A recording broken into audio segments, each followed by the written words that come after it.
Hey guys, Mr. Happy here, and this is another Final Fantasy XIV, A Realm Reborn video. Of course, you clicked on the video, you probably knew that already. And we're going to briefly be going over the preview for the final Coil of Bahamut. Now, while there isn't too much in the preview itself, it does give me the opportunity to A, speak my mind about some of the things we can expect to see in the final Coil of Bahamut, and B, it allows me to, well, make one more video before I go off to the fan festival so I can say a proper goodbye to those of you on YouTube, at least until next week or whenever I am able to start getting videos back up during or after my trip. So, I have 3 pictures here on the load zone. I have one other one that I want to talk about.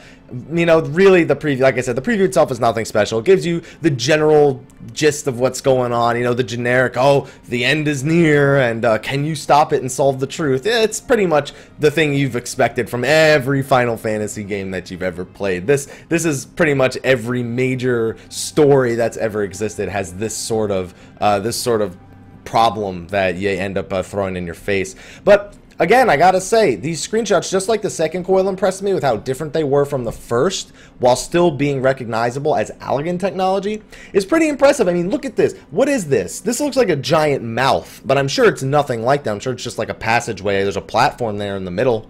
But it's still recognizable as Allergan technology, which I like because it means it's the same, but it's different.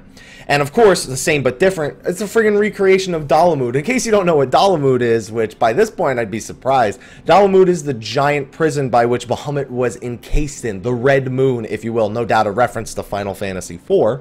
And it looks like it's been, I don't want to say recreated here. We know that they have technology in the Coil that can form illusions to make you think you're someplace that you're not. But that sure as hell looks believable to me. I would believe that Bahamut has some sort of plan up his sleeve regarding releasing himself back into Eorzea. He was just barely hanging on before, but now he's really in the process of being regenerated. And with the little teaser here, the resurrection of the Elder Primal Bahamut is nigh, meaning very soon. It makes you think we may actually get an encounter with the Elder Primal himself. And especially with the tease for 2.5 with Odin, the other Elder Primal that we know of, being a potential fight, we may actually get some closure on the Primal sequence of events, which means we may or may not have Primals in the future. I'm not saying that we definitely won't, but it seems like the main themes, the Ascians, the Primals, Bahamut, it seems like it all may come to a conclusive end here finally before we go off to Dravania or wherever the expansion is going to be taking us.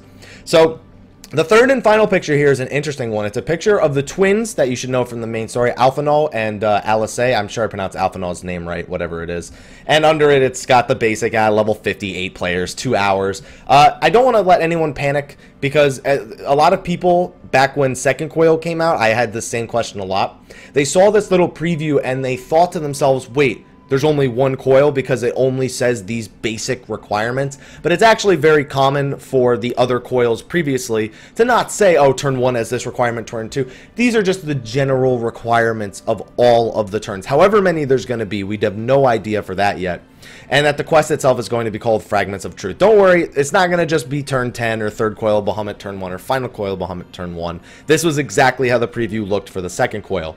And just like most previews in North America, of course there's a little bit of Japanese text or question mark thrown in there somewhere. But this picture itself is something that's pretty interesting because back in the second Coil, Alphinaud began to become a bit more involved in the story of the Coils of Bahamut. And it almost seems like he knows more than anybody regarding what is going on in there.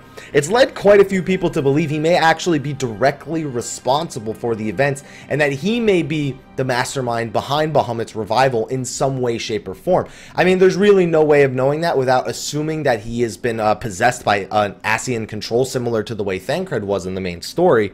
But I don't know. Just the fact that his appearance hasn't come with gentle tidings. It's almost like you're going to find out something that you really shouldn't want to find out. He seems to care for his sister, but at the same time, he will do absolutely nothing to stop her from going in harm's way, other than asking you to do it for him. But he's been watching over all of these events. He knows everything that's going on.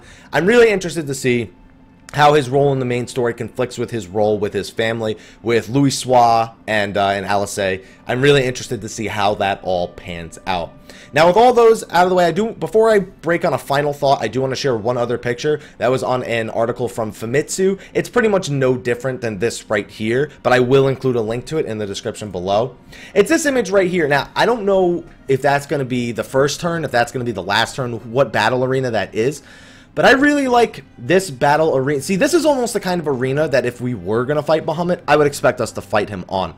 Obviously, without the thing in the middle, the actual platform in the middle, I imagine that if we were going to fight Bahamut, we would fight a part of him from a pretty far away distance. We wouldn't be damaging him directly, I guess, per se. Or it would be like really close up, like attacking his eyes or attacking multiple parts of him. As small as we are compared to him, if there was ever a chance for it, it was on a platform like this for me. But I really think at this point, you know, the big question is, at the end of all this, will we actually fight Bahamut? I don't know. I don't think we will. I mean, he is really big, guys. Remember, turn 5 takes place on his hand. On his hand. And you want to fight him? Yeah, I mean, I guess you would want to fight something that big, because that sounds like a battle of epic proportions. But it seems so unlikely to me. Also, turn 9 is pretty much a Bahamut fight. I mean, you can look at it any way you want. It's handled very similarly to most of the primal fights with, you know, you respawning in the circle. I think the only non-primal fight that works like that might be turn 4 of the first coil. So it's really hard to, I mean, he looks like Bahamut. He has Mega Flare, a lot of Bahamut named attacks. I mean, yeah, it's basically the Bahamut fight in my eyes. I'm looking forward to seeing what they can come up with in the final turns. I'm sure we have to face Bahamut's power, at least his power, again.